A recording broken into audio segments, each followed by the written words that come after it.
Hola, buenas noches, hermanos y hermanas, amigos y amigas que nos escucháis cada día y que participáis en este oficio vespertino que hacemos cada noche desde la parroquia de la Ascensión en la Iglesia Española Reformada Episcopal, Comunión Anglicana. Como un día más comenzamos nuestro oficio. Vamos a dar en primer lugar las cifras que nos está dando el gobierno acerca de la pandemia en España. Según las cifras tenemos ya 238.564 personas contagiadas, 27.121 fallecidos y personas recuperadas 150.376. Comentaros que hoy se ha aprobado por parte del gobierno el ingreso mínimo vital y parece que a partir del 15 de junio se podrá solicitar. Estamos siendo testigos de la cantidad de gente en las colas para recogida de alimentos y la verdad es que es increíble. Tenemos compañeros del ministerio como el pastor Eduardo en la iglesia de la Algaba, en la iglesia bautista de la Algaba, que han visto cómo se ha incrementado el reparto a familias a través del banco de alimentos y estamos viendo pues que realmente mucha gente lo está pasando mal. Hoy vamos a orar de una manera especial por todas estas familias para que Dios les pueda suplir. Pero antes que nada vamos a poner en oración esta noche todo lo que el Señor tiene preparado para nosotros. Cuando venimos en oración al Señor, dedicamos un tiempo para hablarle, orar y para escuchar de su palabra. Es como sentarnos a la mesa de un banquete. ¿Qué nos tendrá preparado esta noche el Señor? Pues seguro que van a ser cosas muy buenas para cada uno de nosotros. Bueno, vamos a poner en las manos del Señor antes que nada esta reunión especial diciendo: Padre, gracias porque tú nos permites estar reunidos ahora en tu nombre para darte toda la alabanza, toda la gloria y toda la acción de gracia al entrar por tus puertas. Señor, queremos pedirte que tú te manifiestes de una manera real en todas las casas de mis hermanos, que ahora nos vamos a unir en el Espíritu para tener nuestro oficio vespertino y para escuchar más de tu palabra. Señor, estamos agradecidos por tanto bueno que tú nos has dado. Gracias, Señor, por los milagros que tú vas a hacer en nuestras vidas, por las cosas buenas que va a traer a ellas. Y también, Señor, gracias porque cuando estamos en momentos de debilidad o de sufrimiento o de crisis o de prueba, tú también nos vas a dar la fuerza por tu Espíritu Santo para salir de todo ello. Señor, ponemos en tus manos esta reunión y queremos sobre todo que tú te glorifiques. En el nombre de Jesús. Amén. Bueno, pues vamos a dar comienzo, como cada día, a nuestro oficio vespertino diciendo, declarando: en el nombre de nuestro Señor Jesucristo sea luz y paz. Amén. Desde el nacimiento del sol hasta donde se pone, sea alabado el nombre del Señor. Sea el nombre del Señor bendito desde ahora y para siempre. Oh Dios, cuyo nombre es bendito desde la salida del sol hasta su ocaso, llena de ciencia nuestros corazones y abre nuestros labios en tu alabanza, para que como eres bendito con el debido honor por todos los siglos, así seas alabado de oriente a occidente por todas las naciones. Amén. Por tu misericordia, oh Dios nuestro, que eres bendito y vives y gobiernas todas las cosas por los siglos de los siglos. Amén. Decimos la número 1 de nuestra liturgia, la frase número 1: el Señor está en su santo templo, calle delante de él toda la tierra. Oíd el resumen que nuestro divino Maestro ha hecho de los mandamientos de Dios. Amarás al Señor tu Dios con todo tu corazón y con toda tu alma y con toda tu mente. Este es el primero y el grande mandamiento. Y el segundo es semejante a este: amarás a tu prójimo como a ti mismo. De estos dos mandamientos pende toda la ley y los profetas.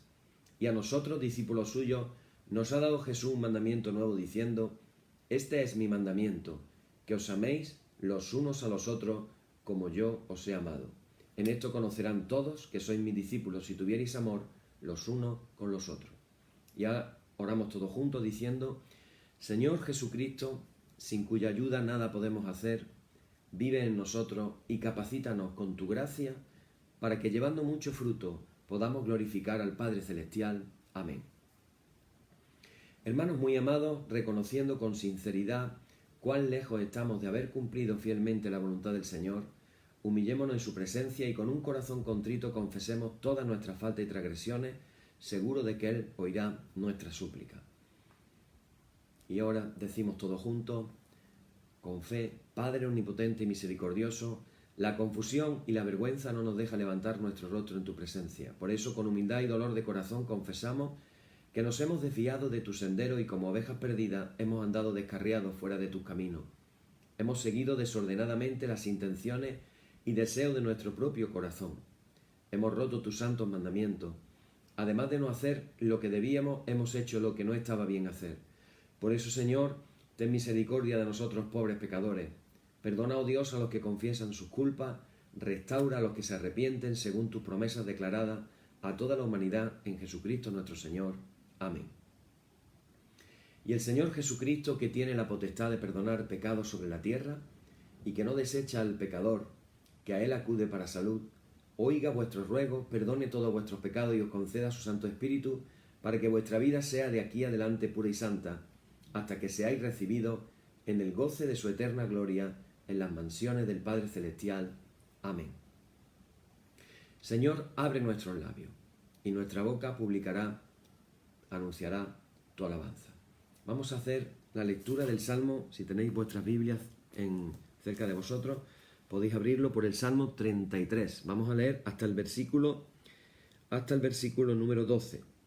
Salmo 33, del 1 al versículo 12. Dice así la palabra del Señor: Alegraos, oh justos, en el Señor. En los íntegros es hermosa la alabanza. Aclamad al Señor con arpa, cantadle con salterio y decacordio. Cantadle cántico nuevo y hacedlo bien, tañendo con júbilo. Porque recta es la palabra del Señor, y toda su obra es hecha con fidelidad. Él ama justicia y juicio. De la misericordia del Señor está llena la tierra. Por la palabra del Señor fueron hechos los cielos, y todo el ejército de ellos por el aliento de su boca. Él junta como montón las aguas del mar. Él pone en depósito los abismos. Tema a el Señor toda la tierra. Teman delante de Él todos los habitantes del mundo.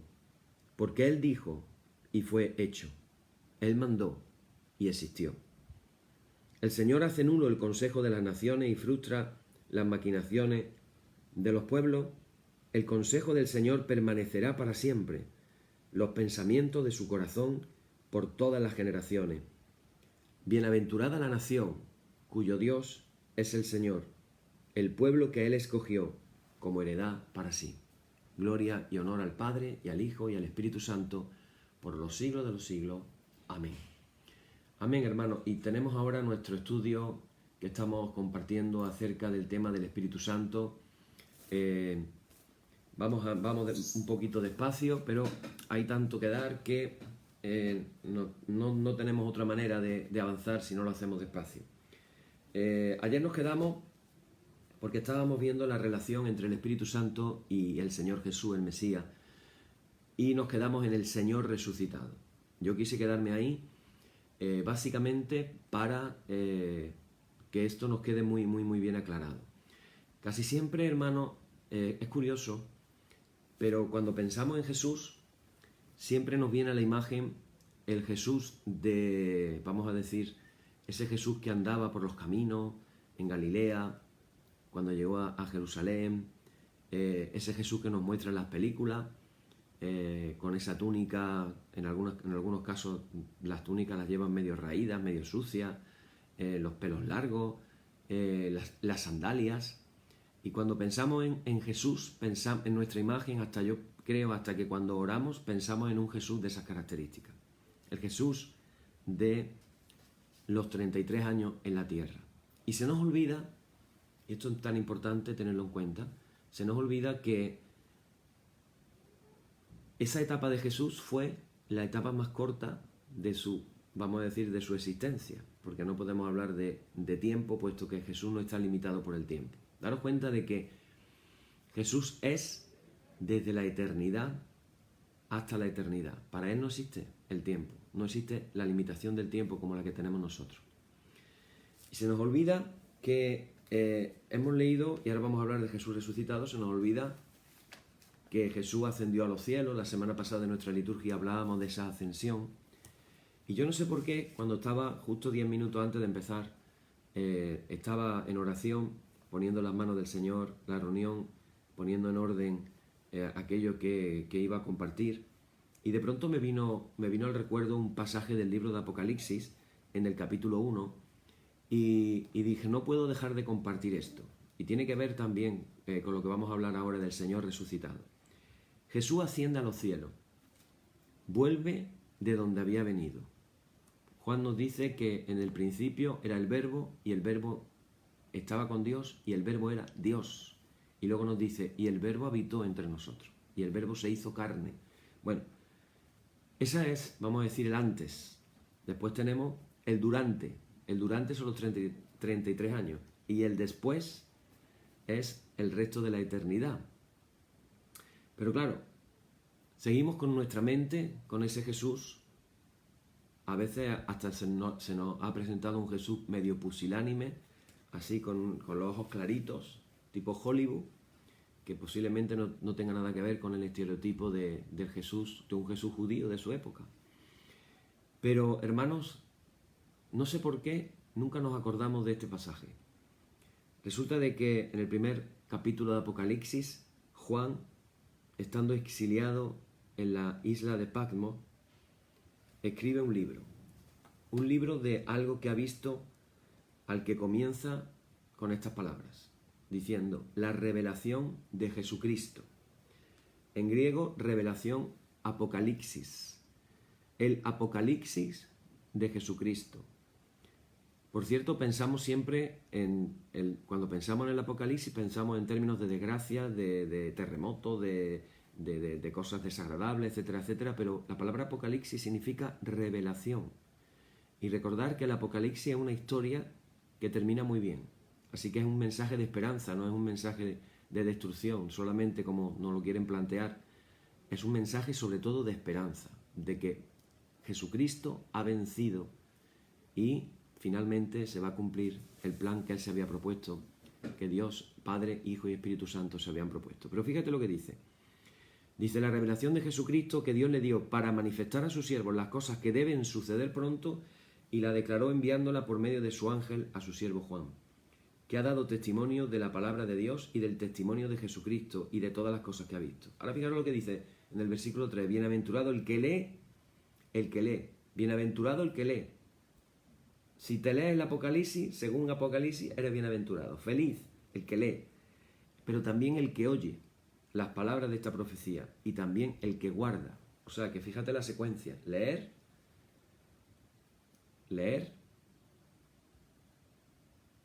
oír y guardar. Leer, oír y guardar. Ese es el secreto. Leer, oír y guardar. Y guarda las cosas que en ella está escritas, porque el tiempo está cerca. Y ahora comienza a decir esta experiencia que tiene. Y fijaros qué curioso. En el versículo 9, o vamos a leer en el versículo 10, bueno, ahí habla de que estaba en la isla de Patmos por causa de la palabra de Dios y el testimonio de Jesucristo. Y dice, yo estaba en el Espíritu. Estar en el Espíritu. Juan estaba en el Espíritu. Nuevamente, cuando leemos estas cosas, este estar en el Espíritu nos recuerda la manera de hablar de Ezequiel, el profeta Ezequiel. Ezequiel casi siempre dice, estaba yo en el Espíritu, o el Espíritu me llevó, o el Espíritu me habló, o el Espíritu me transportó. Lo leíamos el otro día. Ahí estaba Juan, en el Espíritu, en el día del Señor, y oí detrás de mí una gran voz como de trompeta, que decía, y quiero, hermanos, que tengáis en cuenta esto que voy a leer, porque este es el Jesucristo de ahora. El Jesucristo de los 33 años ya no es. Ahora es este. Y mirad cómo se describe. Dice, yo soy el Alfa y la Omega, el primero y el último. Escribe en un libro lo que ves y envíalo a las 7 iglesias que están en Asia, Éfeso, Esmirna, Pérgamo, Tiatira, Sardis, Filadelfia y la Odisea. Y me volví para ver la voz que hablaba conmigo, y vuelto vi 7 candeleros de oro, y en medio de los 7 candeleros a uno semejante al Hijo del Hombre. Y mira cómo nos lo describe. Vestido de una ropa que le llegaba hasta los pies. Estuve echando la imaginación. Vestido de una ropa que le llegaba hasta los pies. Y ceñido por el pecho con un cinto de oro. ¿Te lo estás imaginando ya? Un cinto de oro. Nada que ver con esa túnica raída que nos presentan en las películas. Jesús está con un cinto de oro en el pecho. Dice, su cabeza y sus cabellos eran blancos como blanca lana, como nieve, sus ojos como llama de fuego, y sus pies semejante al bronce bruñido, refulgente como en un horno, y su voz como estruendo de muchas aguas. Tenía en su diestra 7 estrellas, de su boca salía una espada aguda de 2 filos, y su rostro era como el sol cuando resplandece en su fuerza. Cuando le vi, caí como muerto a sus pies. Y él puso su diestra sobre mí diciéndome, no temas, yo soy el primero y el último. Siempre que los discípulos pasaban una dificultad, un problema, una angustia, Jesús siempre les decía, no temas. Así que esto es tan característico de Jesús, no temas. Y hoy Jesús nos dice a nosotros, no temas. Y quiero, hermanos, que nos quedemos con esta idea de el Jesús resucitado, ascendido a los cielos. Su voz es como la del estruendo de muchas aguas. Estamos hablando, hermanos, ni más ni menos que del Rey de Reyes y el Señor de Señores, ante el cual toda rodilla se postrará. Así que, hermanos, estamos hablando del Señor resucitado y ascendido. Ahora, fijaros qué curioso. Durante su vida terrenal, Jesús dependió en su relación con el Espíritu Santo, tuvo una relación de dependencia. Jesús dependía del Espíritu Santo. Para poder cumplir la misión que tenía que hacer, tenía que ser ungido por el Espíritu Santo.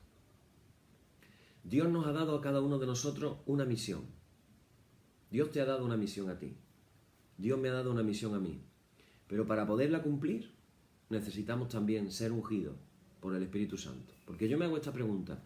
Si Jesús, siendo Dios, necesitó ser ungido con el Espíritu Santo para cumplir su misión, ¿te imaginas a nosotros si necesitaremos esa unción del Señor para poder cumplir nuestra misión aquí en la tierra?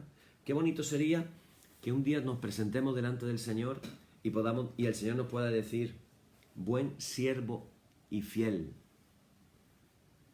En lo poco fuiste fiel, en lo mucho te pondré. ¿Verdad? Sería bonito, ¿verdad? Que la misión que Dios nos dio la hubiéramos cumplido. Pues para cumplirla necesitamos la unción del Espíritu Santo. Pero fíjate qué curioso. Después de la resurrección se intercambian los papeles. A partir de que ya aparece Jesucristo como el Señor resucitado, ahora es Él el que envía el Espíritu Santo a sus discípulos. Cambian los papeles. Por eso Jesús les dijo, os conviene que yo me vaya, porque cuando yo me vaya, os enviaré el Espíritu Santo, el Paráclito, el Consolador. Desde el principio en los Evangelios vemos que el ministerio público de Jesús se inicia con el bautismo de Jesús, como decíamos ayer, pero con la unción del Espíritu Santo para hacer la obra que tenía que hacer. Por eso el Padre le dijo a Juan el Bautista, le dijo, aquel sobre el que tú vieras descender el Espíritu, ese es el que bautizará con el Espíritu Santo. Ya se lo dijo al profeta Juan el Bautista. En Juan capítulo 1, versículos 32 al 33. Por cierto, un pequeño paréntesis. Me vaya a permitir que cite los versículos un poquito más lentos, porque sé que hay personas que toman notas. Y por eso voy a hacer cuando cite los versículos, lo voy a hacer de una manera más lenta. Me ha dicho el Facebook que se ha ido la conexión por un momento. Espero que no haya sido mucho lo que hayáis dejado de oír. Bueno, como estaba diciendo, hay una inversión de papeles en la relación del Hijo con el Espíritu Santo. ¿Eso qué quiere decir? Quiere decir que Jesús da una serie de promesas que van a suceder cuando Él se marche. Y lo registra en el Evangelio de Juan. Jesús, como he dicho antes, Jesús les dice, les conviene que me vaya, porque si no lo hago, el Consolador no vendrá a vosotros. En cambio, si me voy, yo os lo enviaré a vosotros. Juan capítulo 16, versículo 7. La venida del Espíritu Santo en Pentecostés es una evidencia de que Jesús había ascendido al Padre de verdad. Porque Pedro, cuando defiende lo que estaba pasando, fijaros lo que dice en Hechos capítulo 2, versículo 33. Dice, exaltado por el poder de Dios. Se está refiriendo a Jesús. Y habiendo recibido del Padre el Espíritu Santo prometido, fíjate lo que dice, ha derramado esto que ustedes ahora ven y oyen. En Hechos capítulo 2, versículo 33. Así que el que Jesús estuviera a la diestra del Padre se confirma por el derramamiento del Espíritu Santo en Pentecostés. Si os dais cuenta, hermanos, todo está unido, todo fluye en la misma dirección, todo tiene sentido. Vale, Juan menciona, Jesús había prometido, como decimos, el Paráclito en Juan capítulo 15, versículo 26. ¿Para qué? Para que el Espíritu Santo fuera su representante en la tierra. El Espíritu Santo es el representante de Jesús en la tierra. El Espíritu Santo está separado del Señor Jesucristo, pero siempre obran juntos. No hace nada por autoridad propia. Lo dice en Juan capítulo 16, versículos del 13 al 14. Juan menciona además 3 actividades del Espíritu Santo que tienen que ver específicamente con Cristo. Primera de ellas, el Espíritu les recordaría a los discípulos todo lo que dijo Jesús. El Espíritu les recordaría a los discípulos todo lo que dijo Jesús. Juan capítulo 14, versículo 26. Por eso, hermanos, cuando yo pienso en los evangelios, yo pienso en el poder sobrenatural del Espíritu Santo en las mentes de los evangelistas cuando escriben el evangelio. No es una cuestión simplemente de recoger, vamos a decir, las tradiciones orales, o como dice también Lucas, que él había estado investigando, pero después cuando lo junta todo, qué casual que el Evangelio de Lucas es el Evangelio del Espíritu Santo, el que más veces menciona al Espíritu Santo. En Lucas es donde aparecen los personajes llenos del Espíritu Santo. Es donde se habla del anunciamiento del ángel a María, donde se menciona cómo María sería fecundada por el Espíritu Santo que vendría sobre ella. Así que, hermanos, eso lo estamos viendo en la promesa de Jesús. El Espíritu Santo recordaría todo lo que dijo Jesús. Todo, no algo, todo. El Espíritu Santo testificaría de Jesús. Capítulo 15, versículo 26. Estamos en el Evangelio de Juan. Por eso Pedro, cuando predica de Cristo ante el Sanedrín, la conclusión suya es de la siguiente manera. Dice en Hechos capítulo 5, versículo 32. Dice, nosotros somos testigos de estos acontecimientos. Y también lo es el Espíritu Santo, que Dios ha dado a quienes le obedecen. ¿A quiénes le da el Espíritu Santo Dios? A los que le obedecen. ¿Cómo da el Espíritu Santo? ¿Por qué medio el Espíritu Santo da testimonio de Cristo? De 3 maneras. La primera, a través de la comunicación verbal de la palabra. Llámese predicación, llámese enseñanza, en una conversación informal, el Espíritu Santo puede hablar dando testimonio de Cristo. Segundo, a través de señales y prodigios. Señales y prodigios. Y tercero, a través de las vidas piadosas, vidas en santidad, vidas que son testimonio de los creyentes. De esas 3 maneras, el Espíritu Santo da testimonio de Cristo, testimonio de Jesús. Tercero, muy importante, importantísimo, en Juan 16, versículo del 13 al 14, 16, 13 al 14, Evangelio de Juan, dice, se nos habla de que el Espíritu Santo glorificará a Jesús. Esto es un principio fundamental. Es un principio fundamental. En otras palabras, el Espíritu Santo siempre dirigirá la atención a Jesús. De hecho, la prueba de cualquier verdadera obra del Espíritu no es otra que si atrae la atención sobre el Señor Jesús. Cuando Dios está obrando de verdad, cuando el Espíritu Santo está obrando de verdad, una obra verdadera de Dios es aquella que tiene que dirigir nuestra mirada a Jesús, que tiene que dirigir nuestra alabanza a Jesús. Cuando el hombre ocupa el lugar de Jesús en la alabanza o en la mirada, estamos estropeando la obra del Señor. Estamos estropeando la obra del Espíritu Santo. Así que, hermanos, todo lo que el Espíritu Santo hace debe de dirigirnos a exaltar a Jesús, en dar glorificación a Jesús. Si no es así, yo ya comenzaría a dudar. Tenemos que mirar al Señor.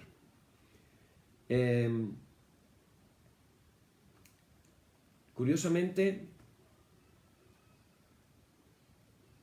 hay algunas afirmaciones en la Escritura en cuanto al Espíritu Santo que pueden dar la impresión de que éste no es igual al Padre o al Hijo. De ahí, bueno, en el capítulo 14, versículo 26 de Juan dice, a quien el Padre enviará en mi nombre, o que yo les enviaré de parte del Padre el Espíritu de verdad que procede del Padre, el capítulo 15, versículo 26, o cuando dice se lo enviaré a ustedes, capítulo 16, versículo 7, cuando dice no hablará por su propia cuenta, capítulo 16, versículo 13, pero tenemos que distinguir lo que es subordinación, la idea de subordinación de la idea de inferioridad. El Espíritu no es inferior al Padre o al Hijo. Los tres son iguales en naturaleza. Los tres son igualmente Dios. Solamente hay una diferencia, sus funciones. Cada cual tiene sus funciones y dan ejemplo de trabajar de una manera unida y armoniosa. Por eso Jesús cuando oró pudo decir, Padre, que ellos sean uno, como tú y yo somos uno. Unidad armoniosa. Los tres son iguales, pero los tres tienen funciones diferentes. Bueno, hasta aquí vamos a hablar de la relación con el Espíritu y hoy vamos a iniciar un poquito otro tema que es apasionante, que tiene que ver el Espíritu Santo y la Iglesia. De hecho, el Espíritu Santo y la Iglesia son inseparables. Donde quiera que esté la verdadera Iglesia, allí también estará obrando el Espíritu Santo. Si en una iglesia o en una supuesta iglesia no está obrando el Espíritu Santo, habría que dudar si de verdad es una iglesia del Señor. Ahora, evidentemente, no tenemos tiempo aquí para hablar ahora acerca de todo lo que sería un tratado de eclesiología. No vamos a hablar de eclesiología, estamos hablando del Espíritu Santo. Pero, hermano, el Espíritu Santo tiene que moverse en su iglesia. El Espíritu Santo tiene que moverse en su iglesia. En su sentido más pleno, de hecho, la iglesia no llega a existir, propiamente dicha, hasta el día de Pentecostés. Yo sé que se habla, hay hermanos que teológicamente hablando hablan incluso de la iglesia como concepto de pueblo de Dios en el Antiguo Testamento, cuando se habla de la asamblea, del pueblo de Dios como asamblea. Pero la realidad es que la iglesia propiamente dicha no empieza a suceder hasta el día de Pentecostés. Y os preguntaréis ¿por qué? Muy fácil, porque esa es la ocasión en la que el Espíritu Santo viene sobre todo el cuerpo de creyentes que estaban juntos y unánimes. El Espíritu Santo se derrama sobre todo, 120. Sobre 120, que el número también tiene su historia, 120 estaban reunidos cuando de pronto se derramó el Espíritu Santo sobre todos ellos. A partir de ahí comienza a existir la iglesia. En el Nuevo Testamento se emplean dos figuras retóricas para ilustrar esta conexión entre el Espíritu y la iglesia. Se nos habla por un lado de un templo y por otro lado de un cuerpo. Hoy nos va a dar tiempo a hablar del templo, mañana hablaremos del cuerpo. La metáfora del templo recalca la relación entre la iglesia y Dios. Y la metáfora del cuerpo recalca la relación de la iglesia con los creyentes y con los no creyentes. Hoy vamos a hablar de la iglesia como templo, de hecho como templo del Espíritu Santo, porque a la iglesia se la compara con un templo. Podemos leer, podéis copiar para leer en casa, 1 Corintios capítulo 3, versículos del 16 al 17, donde vemos que templo del Espíritu Santo y templo de Dios son intercambiables, se pueden intercambiar. en el Nuevo Testamento el pasaje más conocido para lo que es un creyente individual se encuentra en 1 Corintios capítulo 6 versículo 19, cuando dice: ¿acaso no saben que su cuerpo es templo del Espíritu Santo, quien está en ustedes y al que han recibido de parte de Dios? Esto es un llamado a una vida personal pura, como lo está indicando el texto, hablando de santidad, de separación, de pureza. Pero hay otros pasajes de Pablo que hablan de que todos los creyentes forman colectivamente un solo templo. Aquí es el que hablamos templo, iglesia, pero no templo hecho de manos humanas, sino la iglesia es el templo del Espíritu Santo. Primer pasaje, en 1 Corintios, como hemos dicho antes, 3 del 16 al 17. ¿No saben que ustedes son templo de Dios y que el Espíritu de Dios habita en ustedes? Si alguno destruye el templo de Dios, él mismo será destruido por Dios, porque el templo de Dios es sagrado y ustedes son ese templo. La advertencia es clara. Se está diciendo que cualquier individuo que hace daño o intenta hacer daño a la iglesia, le va a ir mal, le va a ir mal. Porque dice que él mismo será destruido por Dios. Él mismo será destruido por Dios. Hay otro texto en el que Pablo hace un llamado al pueblo de Dios a apartarse de todo lo malo y dice: ¿en qué concuerdan el templo de Dios y los ídolos? Porque nosotros somos templo del Dios viviente. Como él ha dicho, viviré con ellos y caminaré entre ellos. Yo seré su Dios y ellos serán mi pueblo. 2 Corintios capítulo 6, versículo 16. En otro pasaje dice que en Cristo todo el edificio, bien armado, se va levantando para llegar a ser un templo santo en el Señor. En él también ustedes son edificados juntamente para ser morada de Dios por su Espíritu. Efesios capítulo 2, versículos del 21 al 22. Pedro también hace uso de este simbolismo, aunque no utilice la palabra templo, se sobreentiende lo que está diciendo, porque dice: también ustedes son como piedras vivas, con las cuales se está edificando una casa espiritual. De este modo llegan a ser un sacerdocio santo para ofrecer sacrificios espirituales que Dios acepta por medio de Jesucristo. Bueno, todo esto del templo, hermanos, para que nos demos cuenta, siempre tiene un trasfondo del Antiguo Testamento. La iglesia, como templo del Espíritu Santo, es el cumplimiento de lo que Dios instituyó en el Antiguo Testamento en relación tanto al tabernáculo, a la tienda de reunión, como con el templo. Cuando se construyó el tabernáculo, fijaros lo que dice en Éxodo capítulo 40, versículos 34 al 35. Fijaros qué curioso. Dice: en ese instante la nube cubrió la tienda de reunión y la gloria del Señor llenó el santuario. Moisés no podía entrar en la tienda de reunión porque la nube se había posado en ella y la gloria del Señor llenaba el santuario. De manera similar, cuando se dedica el templo de Salón, leemos lo siguiente. En 2 de Crónicas, capítulo 5, podéis leer del 13 al 14. También se puede leer en 1 de Reyes, capítulo 8, versículos del 10 al 11. Y en 2 de Crónicas también puede leerse capítulo 7, versículos del 1 al 2. Recordad que estoy diciendo los versículos más lentos de lo normal para que dé tiempo a escribirlo. Y dice: cuando los sacerdotes se retiraron del lugar santo, la nube llenó el templo del Señor, y por causa de la nube, los sacerdotes no pudieron celebrar el culto, pues la gloria del Señor había llenado el templo. Esto nos enseña algo, y es que aun cuando Dios está presente en todas partes, a veces decide manifestarse o manifestar su presencia en un lugar de una manera muy, muy especial. Y en este sentido podemos decir que tanto el tabernáculo como el templo fueron esos lugares de localización o focalización de la presencia de Dios. Dios elige, esto es un misterio, no le des vuelta, esto es un misterio. Dios elige morar allí de una manera especial por su propia voluntad. A esta manifestación particular de sí mismo a veces se le llama con la palabra hebrea la Shekinah. Shekinah quiere decir morada.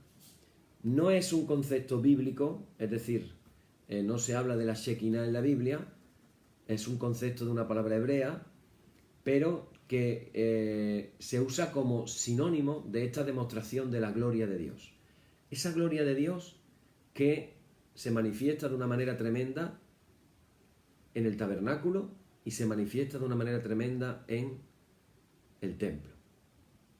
Y esa Shekinah, esa manifestación de la gloria de Dios, posiblemente el día de Pentecostés también se manifestó de una manera especial. No es la única vez que se ha manifestado la gloria del Señor en algún determinado lugar. Y yo he sido testigo, por la gracia de Dios, he sido testigo de algo muy especial en ese sentido en varias ocasiones, donde se puede sentir la presencia de Dios de una manera realmente increíble. Ahora fijaros qué curioso. Al mencionar esto de cómo el Espíritu Santo es el medio por el que Dios da a conocer su presencia, hay dos pasajes de los Salmos que destacan esto con claridad. En la poesía hebrea hay a veces algo que se utiliza, que es lo que se llama decir la misma verdad, pero de maneras diferentes. Es lo que se llama un recurso poético que se llama paralelismo. Bueno, pues en el siguiente pasaje se nos muestra que el Espíritu Santo y la presencia de Dios se pueden usar indistintamente. O dicho de otra manera, cuando hablamos del Espíritu Santo, hablamos de la presencia de Dios. Cuando hablamos de la presencia de Dios, hablamos del Espíritu Santo. Fijaros lo que dice el famoso Salmo 139 de David, versículo 7. Dice: no me alejes de tu presencia, ni me quites tu Santo Espíritu. Salmo 51, versículo 11. Y luego dice, en el Salmo 139, versículo 7, ¿a dónde podría alejarme de tu Espíritu? ¿A dónde podría huir de tu presencia? O sea, alejarme del Espíritu o huir de la presencia es lo mismo. Espíritu, presencia, es lo mismo. Cuando el Señor Jesús estaba en la tierra, esto sí que es algo precioso, cuando el Señor Jesús estaba en la tierra, Él se convierte, piénsalo, Jesús se convierte en la manifestación y en la focalización especial de la presencia de Dios entre la humanidad.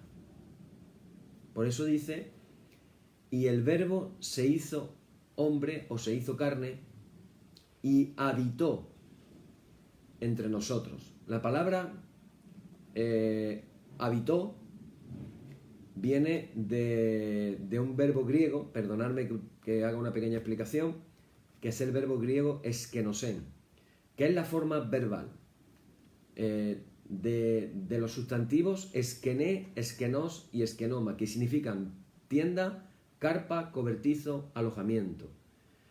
Es decir, en la mayoría de los casos, en los pasajes del Nuevo Testamento en que aparece eskené, se está refiriendo al tabernáculo del Antiguo Testamento o a la tienda de reunión. Como merece la pena que lo estudiéis para que veáis qué interesante es todo esto, yo voy a decir los versículos para que los copiéis. Hechos capítulo 7, versículo 44. Hebreos capítulo 8, versículo 2 y versículo 5. Sigo con el libro de Hebreos. Capítulo 9, versículos 2 al 3, el 6 y el 8. El 11 y el 21. Repito, Hechos capítulo 8, versículos 2, versículo 5. Capítulo 9, versículo 2 al 3, versículos 6, 8, 11 y 21. Capítulo 13, versículo 10. Y finalmente Apocalipsis capítulo 15, versículo 5. Ahí aparece la palabra eskené, refiriéndose al tabernáculo del Antiguo Testamento. Entonces, fijaros lo que está diciendo aquí. Y el Verbo se hizo hombre y habitó, podríamos traducirlo como, y puso su tabernáculo entre nosotros. Y ahora fijaros que cobra sentido lo que sigue diciendo a continuación. Dice, y hemos contemplado su gloria, la gloria que corresponde al Hijo unigénito del Padre, lleno de gracia y de verdad. Capítulo 1, versículo 14 del Evangelio de Juan. Pero no se queda ahí solo la cosa. El mismo Jesús llama a su cuerpo como este templo. Jesús llama a su cuerpo este templo, en Juan capítulo 2, versículo 19. Y ahora tener en cuenta otra cuestión. Jesús vino a completar la ley. Por consiguiente, su venida, esto es lo maravilloso, su venida supera al templo y al tabernáculo del Antiguo Testamento. Cuando Jesús está en la tierra, es la pura presencia de Dios en medio de la humanidad. Así que esto nos trae a la memoria las palabras de Pedro y de Pablo, que hemos dicho anteriormente, donde se habla de que la Iglesia ahora es el verdadero templo de Dios, morada del Espíritu Santo. La presencia de Dios, hermanos, no está limitada ahora a un edificio físico. La presencia de Dios no está limitada a un edificio físico. De hecho, los primeros cristianos se reunían por las casas. Los templos llegaron siglos después. Es decir, que al principio, el primer siglo, la iglesia se reunía en las casas. Ni siquiera había templo donde reunirse. ¿Qué error cometemos tan grande cuando decimos, hermanos, vamos a la iglesia? Queriendo decir, vamos al lugar de reunión de la iglesia, el templo, o la capilla, o el local, o llámalo como quieras. La iglesia no es un edificio físico. La iglesia está formada por los discípulos y discípulas del Señor Jesús que le siguen fiel y obedientemente. Eso es la iglesia. Y fijaros lo que dice cuando Esteban está siendo apedreado. Él hace un discurso en Hechos capítulo 7, versículo 48, lo afirma de esta manera. Dice, el Altísimo no habita en casas construidas por manos humanas. El Altísimo no habita en casas construidas por manos humanas. Salomón fue bien consciente de eso. La presencia de Dios en el templo fue porque Dios quiso poner ahí su presencia de una manera especial.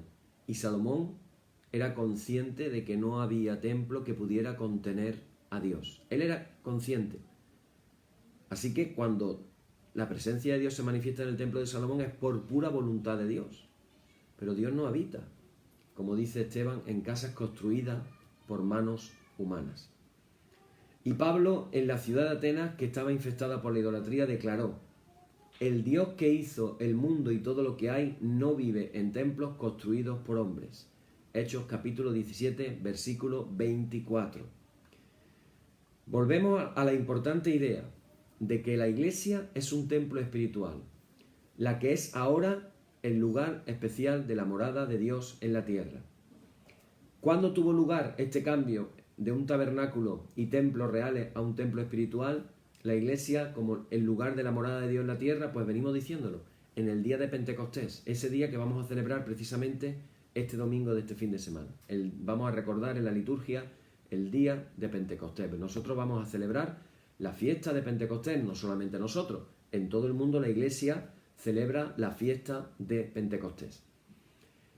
Lo cierto y verdad es que Lucas no nos dice dónde estaban los discípulos reunidos cuando el Espíritu Santo fue derramado. Simplemente dice que estaban reunidos en el mismo lugar. Hechos capítulo 2, versículo 1.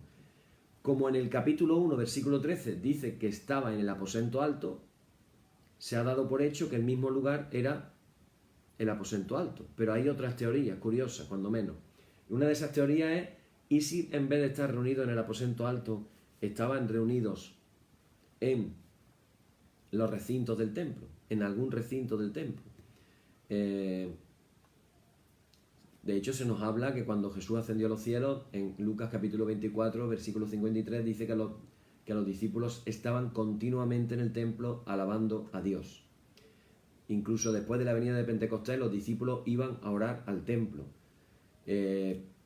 ¿Pudiera ser que el sitio físico fue el templo donde se hizo el cambio? Bueno, este punto de vista, a ver, se ve bonito a simple vista, pero realmente tiene sus dificultades. ¿Por qué? Porque se nos dice que ellos estaban sentados. En la mayoría de los casos, cuando se habla de esa expresión sentado, se está refiriendo a estar en un lugar, digamos, como lo que sería el aposento alto, es decir, una casa.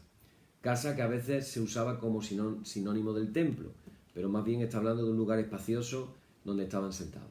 Bueno, yo recuerdo cuando estuve en Jerusalén que me llevaron al aposento alto y para mí una de las grandes frustraciones de Jerusalén fue cuando iba a los sitios y entonces descubría que se nos había pasado por alto el pequeño problema que en el año 70 después de Cristo las legiones romanas, cuando invadieron Jerusalén, lo que hicieron fue raír completamente Jerusalén, que era su costumbre, con lo cual muchos de los lugares de Jerusalén son posiblemente. De hecho, fue la madre de Constantino, la famosa Santa Elena, la que en el siglo IV fue a Tierra Santa en busca de los lugares santos. Y muchos de los lugares donde, que se tienen como santos ahora mismo allí en Jerusalén, en las iglesias, fueron lugares que ella encontró milagrosamente. Lo cual, cuando yo estaba en ese aposento alto y de pronto me dijeron, bueno, pudo ser algo parecido a esto. No estamos en el sitio exacto donde se celebró algunos dicen la Cena del Señor y otros también, cuando se reunieron allí los 120. El sitio sí cabían 120 personas, pero no se dice que fuera un sitio en concreto. Bueno, la cuestión es que ese día de Pentecostés pasaron muchas cosas. Y una de ellas fue que la iglesia se constituye y la iglesia se convierte en la morada de la presencia de Dios. Eso, hermano, tiene muchas implicaciones para la iglesia y tiene implicaciones de cara a que si tú eres iglesia, si tú eres miembro de esa iglesia, la presencia de Dios debe de ir contigo a donde tú vas. Así que, hermano, recordemos, somos los templos del Espíritu Santo. Somos, como iglesia, el templo, la morada del Espíritu Santo, la presencia de Dios. Yo hago tanto hincapié cuando comenzamos las reuniones de orar para que la presencia de Dios pueda sentirse y pueda experimentarse. ¿Por qué digo esto? Porque creo firmemente que la presencia de Dios se puede experimentar. Voy a terminar con este pensamiento, esta idea. No sé si a ti te ha pasado como a mí, que has llegado a un sitio, a un lugar, o has visto algo, y vamos a decirlo, no lo vamos a decir con un lenguaje cristiano, vamos a decirlo con un lenguaje actual. Y te han venido malas vibraciones. Has llegado a un sitio y tú percibes malas vibraciones. O has visto imágenes, vídeos, películas, y tú recibes malas vibraciones. Tú puedes sentir lo malo. Tú puedes sentir lo malo.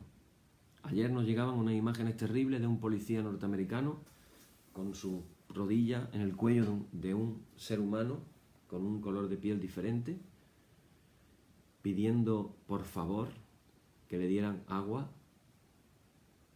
y vemos en esa imagen cómo ese ser humano muere asfixiado. Un policía. Le tenían las esposas puestas, había varios policías sujetándolo y no era suficiente. Es una manifestación, hermanos, del mal. Ese policía no estaba cumpliendo con su deber, estaba siendo un asesino. No tiene otras palabras. Y cuando tú ves esas imágenes de lo malo, eso a ti te impacta o nos impacta negativamente. Dicen que los animales tienen una sensibilidad para percibir lo malo, los perros de una manera especial. Aquellos que tenéis perros o habéis tenido perros, os daréis cuenta de que los perros tienen como un discernimiento para las buenas y para las malas personas. Y resulta de que llega alguien a tu casa y el perro se pone a ladrar, pero a ladrar. Y a ti te da hasta vergüenza porque parece que tú has enseñado al perro que cuando venga esa persona le ladre y le ladre mucho. Y sin embargo llegan otras personas a tu casa, llega el perro y en vez de ladrar empieza a mover el rabito y empieza a ponerse boca arriba para que lo acaricie y llega la persona y lo acaricia. ¿Sabes qué pasa? Que cuando tú notas y te das cuenta de que cuando le ladra mucho a una persona es porque la persona es, vamos a decir así, pero cuando se pone cariñoso con la otra, resulta que la otra persona, una bellísima persona, descubres que los animales tienen sentido hacia lo malo también y hacia lo bueno. De la manera diferente podemos ver imágenes que nos inspiran y que nos inspiran cosas bellas y cosas bonitas. Y podemos ver imágenes que nos hacen suspirar. Hay músicas que uno dice, si yo estuviera en el cielo, ahora mismo estaría escuchando una música parecida a esta. Hay algunos coros que uno dice, bueno, es que el cielo tiene que ser, si esto es así en la tierra, ¿cómo tiene que ser en el cielo? Entonces, hermanos, nos damos cuenta de que hay lugares de maldad y lugares de bendición. Y podemos experimentarlo. Y entonces cuando Jesús nos dice, donde hay 2 o 3 reunidos en su nombre, yo estoy allí en medio de ellos. Nosotros como iglesia nos hemos reunido en el nombre del Señor, estamos 2 o 3 unidos en el Espíritu y el Señor Jesús nos ha prometido que estaría en medio de nosotros. ¿De qué manera? A través del Espíritu Santo. Y hoy hemos aprendido que la manifestación del Espíritu Santo en el tabernáculo y en el templo fue a través de la gloria de Dios, la Shekinah, la presencia de Dios. Hermanos, yo os animo a que oremos y a que le pidamos al Señor que la gloria de Dios se manifieste en nuestras casas, en nuestras vidas y en nuestras iglesias. Y que nos demos cuenta de que es una realidad, no es una idea, no es un concepto, no es una filosofía, es una realidad. Dios nos ha prometido estar con nosotros todos los días hasta el fin del mundo y podemos experimentar, podemos tener la experiencia de acercarnos a Dios con la promesa de que Él se acercará a nosotros y con la promesa de que Él nos va a transformar, como dice Pablo, de gloria en gloria. En esta noche, hermanos, podemos pedirle al Señor, Señor, que se manifieste en mi vida tu gloria. Una gloria que me transforme. Por eso la canción esta que yo compuse hace tiempo de Quiero subir a la montaña, le dice, Señor, quiero verte cara a cara. Por favor, pasa por aquí y transfórmame en tu gloria. Transfórmame en tu gloria. Hermanos, que esa sea nuestra oración en esta noche. Como habéis podido comprobar, la voz la tengo que está de todo, pero menos para cantar. Pero bueno, si se escapa un gallo,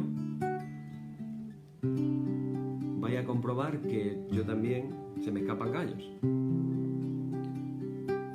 Pero quiero que cantemos esta canción y se lo digamos al Señor esta noche. Señor, yo quiero subir a la montaña. Quiero tener esa experiencia contigo. Y mientras la cantamos, lo hacemos en oración, diciéndole, Señor, por favor, yo quiero verte cara a cara. Pasa por aquí, pasa por mi casa, pasa por mi vida, pasa por mi iglesia. Digámoselo al Señor en esta noche. Quiero subir a la montaña donde arde el fuego sin quemar, donde puedo oír tu voz, decir tu nombre, donde quito mi calzado en tu santidad, donde puedo ver tu luz y resplandor, donde siento el latir de tu corazón. Quiero subir a la montaña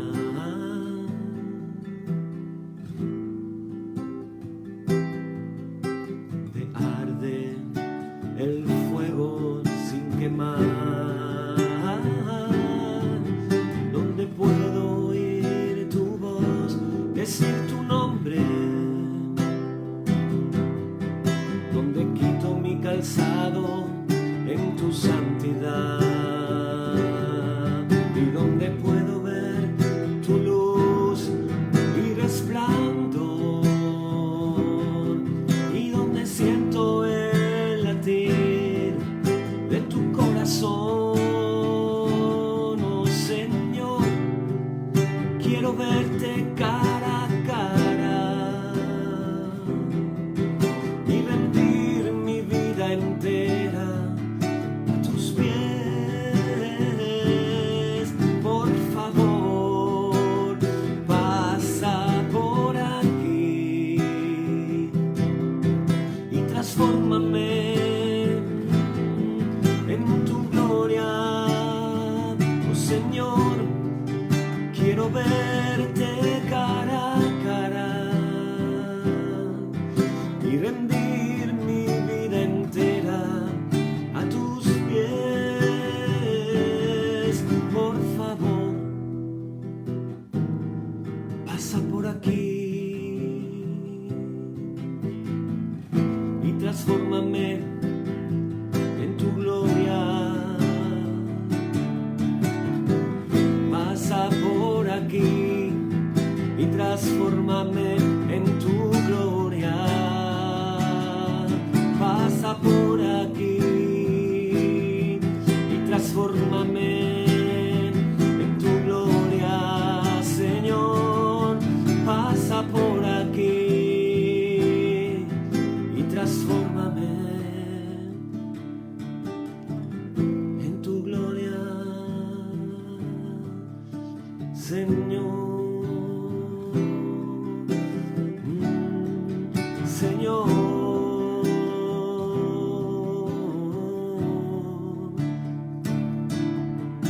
Señor.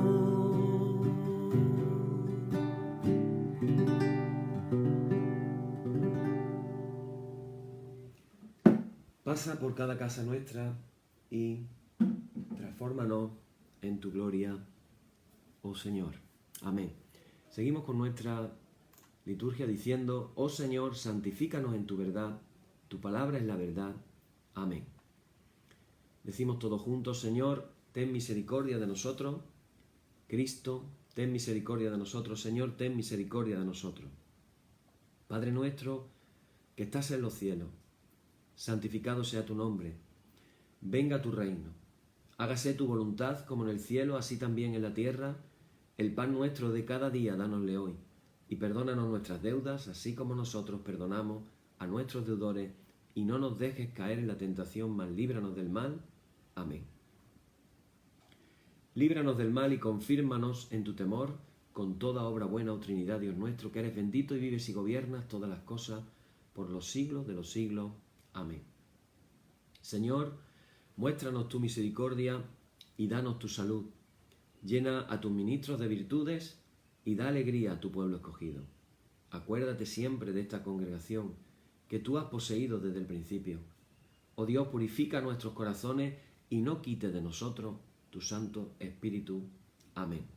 Por la tarde de mañana y al mediodía, justo a eso, Señor, que te alabemos. Señor Dios omnipotente, que de la tarde, la mañana y el mediodía has hecho un día solo y has mandado al sol que conozca su ocaso, abre, te rogamos, las tinieblas de nuestros corazones y brillando tú en ellos, te conozcamos como Dios verdadero y luz eterna. Amén. Por tu misericordia, oh Dios nuestro, que eres bendito y vives y gobiernas todas las cosas, por los siglos de los siglos. Amén. Antes de terminar, vamos a hacer una oración. Recordar que hemos dicho que íbamos a orar sobre todo por las personas en necesidad. Vamos a orar por las personas en necesidad. Hay un salmo que dice: bendito aquel que se acuerda del pobre. esta noche queremos acordarnos con la imagen esa que tenemos ahora mismo, no solamente de España, sino también de otros lugares del mundo, de esas colas de gente interminable yendo a recoger alimentos y gente que, algunas de ellas que ya estaban en problemas económicos, pero muchas otras tantas que realmente tenían sus trabajos hasta la llegada de la pandemia y que han quedado sin trabajo, no saben si volverán a trabajar. Así que vamos a orar por ellos de una manera especial. Padre, en esta noche queremos acordarnos de todas las personas en necesidad, no solamente de nuestro país, España, sino de todos los países del mundo afectados por la pandemia. Queremos pedirte, Señor, que tú puedas proveer a todos, que tú puedas dar estrategia a los gobiernos para salir de la crisis, para enfrentar todos los retos que van a venir a partir de ahora, y que, Señor, tú permitas que los gobiernos puedan ayudar a estas personas, pero nosotros, como personas que somos también miembros de iglesia, podamos participar en ayudar a tantas personas pobres a nuestro alrededor. Señor, que podamos bendecir a otras personas con todo lo bueno que tú nos has dado a nosotros. Pero también queremos pedir de una manera especial por las personas pobres espiritualmente. Señor, que se cumpla tu palabra profética en la cual dijiste que vendrían días en los que habría hambre de escuchar tu palabra. Te pedimos, Señor, que estos puedan ser esos días y que, Señor, en nuestro país, donde nunca ha habido un avivamiento, donde nunca ha habido realmente un mover del Espíritu Santo, donde nunca ha habido una extensión de la predicación de tu palabra que haya impactado a la nación, te queremos pedir, Señor, de una manera especial en esta noche, que ese hambre de escuchar tu palabra pueda ser en estos días. Concédenos, Señor, la gracia de derramar ese hambre de escuchar tu palabra y danos también la capacitación de tu Espíritu Santo para que podamos ser testigos y podamos llevar con valentía y con denuedo tu palabra a todas las personas necesitadas de ti. Te lo pedimos, Señor, todo en el nombre de Jesús. Amén. Y ahora sí, hermanos, decimos: la solemnidad ha terminado en el nombre de nuestro Señor Jesucristo. Sean aceptadas con paz nuestras peticiones y alabanzas. Gracias sean dadas a Dios. Amén. Y la paz que al subir a los cielos dejó Jesús a sus discípulos sea siempre con vosotros en toda su plenitud. Y la bendición de Dios el Padre Omnipotente, y del Hijo y del Espíritu Santo descienda sobre vosotros y more en vosotros eternamente. Amén. Que el Señor siga bendiciendo mucho. Mañana seguimos. Mañana vamos a hablar del Espíritu Santo y la Iglesia como cuerpo, con la metáfora del cuerpo. Así que seguimos aprendiendo más cosas del Espíritu Santo. Que la paz del Señor quede en vuestras casas y la presencia, la Shekinah, la gloria de Dios, el Espíritu Santo, esté en vuestros hogares. Amén. Quedamos así despedidos. Un abrazo a todos y nos encontramos mañana nuevamente para compartir y orar todos juntos.